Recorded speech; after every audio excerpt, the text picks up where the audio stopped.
Hey YouTube, I don't have a 140 video today, but what I thought I would do is give you first some things that I know about the Hustler SD.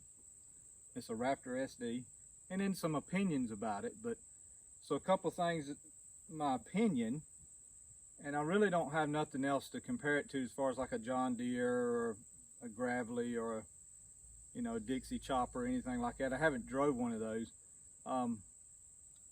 But it just seems to be real easy to slide the tires on it. I mean, it's just hardly any, if you come back hardly any at all, you'll lock this tire up, and it just doesn't seem to want to float.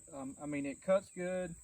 It's got plenty of horsepower, and it seems to be built pretty good. But speaking of built, I do want to come over here, Will. I want to show you a few things about it. So when I first got this mower, and you can look right here, and you can see this fender is cracked. Now when I first got it, I thought, okay, maybe I hit something. And so I bought another fender for it.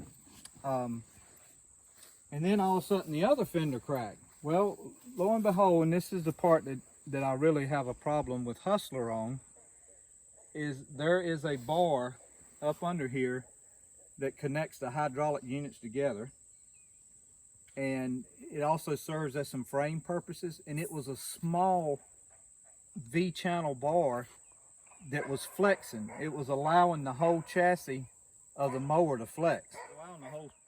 My dog was barking, so I put it on pause for a second. It was allowing the whole thing to flex. So I was disappointed that they didn't do a recall. Knowing, and the reason why I say that is because when I called Hustler and I told him, I said, look man, I'm not no engineer, but your chassis is flexing because it's breaking my fenders. And he didn't give me no problems. He said, yep, take it to the shop, we're aware of it, we'll put you a new piece on the bottom and I'll replace the fender. And I'm like, well, I've already bought one fender. And they did somewhat right by me. I mean, they did replace the fender, they did fix the chassis. And I think he gave, if I'm not mistaken, I think they gave a set of blades they threw in. But for me, for him to have known that is disappointing that they didn't put a recall on it and say, hey guys, we got a problem with this, our chassis is flexing. And it just, to me, it kind of leaves a taste of, it's not illegal till you get caught. It's not a problem until it breaks. So I wish they would have put a recall on it. That kind of disappointed me. Another thing over here at the mowing deck, kind of the same situation, but I end up footing the bill on this. So this deck, when it came, it actually had a bar from here to here, and it would just get clogged up with grass. I mean, you couldn't cut grass that had an ounce of moisture on it, and it would get all clogged up because it had a bar from here to here. Well, I got to looking one day on the Hustler Parts website, and lo and behold, they had this kit that you take a circular saw or metal saw, and you cut that bar off here and you cut the other bar off, and you put this kit on it that allows this to be open now. And of course you can see that it bolts right here on the edge, and then you put your grass thrower or exhaust thrower here on it too. And I was disappointed that them having made this for this, knowing good and full well that this thing was having a clogging problem, because they would never made it if they didn't know that. And so I was, again, there was a disappointment that they didn't stand up and say, hey guys, if you're having a clogging problem, we got to fix. If you choose so, bring it back and we'll fix it. Now I did notice the model years, like if you go look at a 2020 Hustler Raptor SD, it's already open from the factory. It's not even closed off, and it's already open. I want to say this one was a 2016 or 2017 or 16, I don't remember.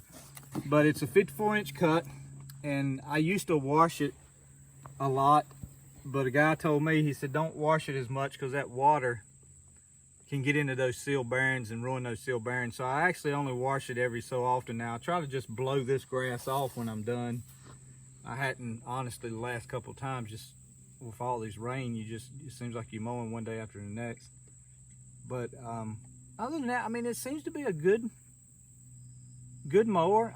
And again, some of the driving ability parts may be my fault. I mean, I'm a 140 man with a steering wheel. I'm not ever claiming to be a stick driver here, so it could be the way I'm driving it, but it just seems like it's an awful hard time turning these things sometime. And then on a hill, I mean, if you're not careful on the hill, it will put you down the hill in a heartbeat. And but you know, I don't know, maybe I'll get me some knobby tires one day for it. And I'm not too worried about the turf, and you know, because I don't have a pristine fescue. As you can see, I got just a normal yard here. But you know, would I buy one again? Quality wise, yes. Disappointment in how they handled some known issue problems, I don't know. You know, and I may be holding Hustler to a higher standard than any company is used to. You know, there's a lot of car manufacturers that know, like my Dodge truck, for example, it's a 2015 Dodge truck. It has a ticking on it sometimes when you crank it up, and it's the head bolt. And in my mind, you know, I know there's things on trucks that should go bad. There's things that can break, but in my mind, a head bolt ain't one of them on the list. That's something that should last the life of the engine. I mean, the piston should come outside the block before the head bolt breaks. So I'm disappointed that Chrysler hasn't put a recall on that truck for the head bolts. And so what is happening is the gasket is expanding and contracting different from the exhaust manifold versus the aluminum head. Therefore, it's shearing the bolts off. And so to me, it's just no excuse for that. I get wear and tear. I understand that. But, you know, a head bolt is one of those things. I mean, you know, that's like the alternator breaking off of a car. I mean, who's ever heard of an alternator breaking off?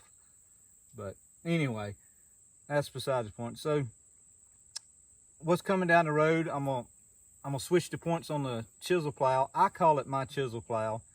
I'm sure it's called a spring tooth harrow or a spring tooth something, but for me, it's my little chisel plow for the 140.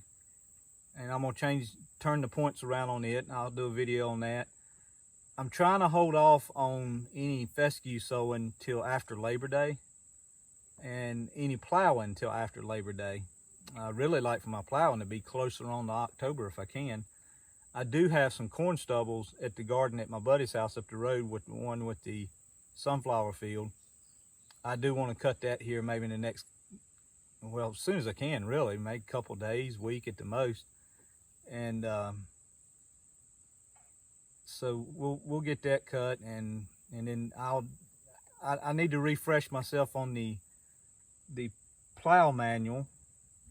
There's a manual I have for a plow, and I'll do a video when I plow these fields. I'll do a video on plowing in the manual and setting it up and getting it right. Now, and you know, there's some of the videos I make, you know, I'm sure there's measurements that's in the book, but I try to give stuff as in general, you know, hey, get the plow tilted this way, get it tilted that way, whichever way it needs to go.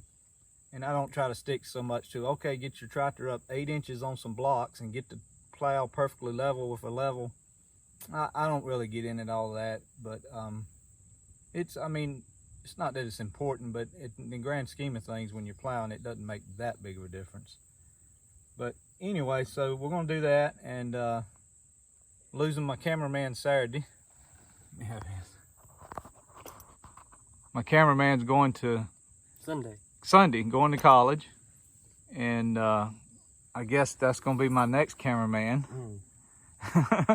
But we got to train him. The last video he did for me, he had his finger over the volume on the phone, so so we got to train him to do that. And I want to get a few things, maybe a microphone for my phone, and I hope y'all enjoy the videos. And I still kind of want to do something like this on the RV I bought, which is a Forest River Forest River Gray Wolf 26 dBH.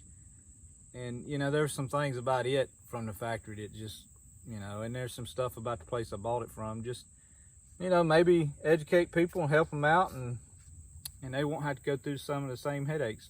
But thank you for watching, and I'll let Will record me a little bit mowing, and we'll just see you on the next one. Just subscribe, send some links out, and I want to grow my channel, obviously.